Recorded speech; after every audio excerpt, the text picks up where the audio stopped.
Welcome back to AS English. This video is about continuous tense, அதாவது தொடர் காலம். Let's look at a sentence in present continuous. இப்போது ஒரு சென்டென்ஸை பார்க்கலாம். She is என்றால் அவள் இருக்கிறாள்.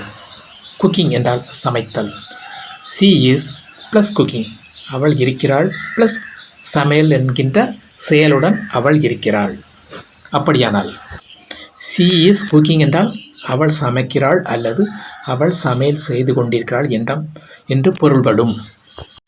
இப்போது டின்னர் டுநைட் என்பதை சேர்க்கும்போது அதனுடைய அர்த்தம் இன்னும் விரிவாக மாறுகிறது.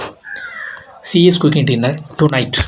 அவள் இரவு உணவு சமைத்து கொண்டிருக்கிறாள் என்று பொருள்படுகிறது.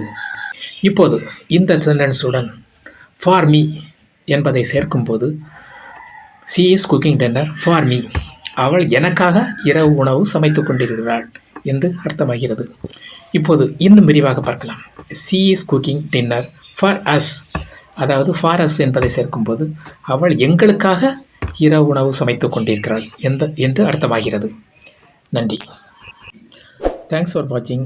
Please share and subscribe.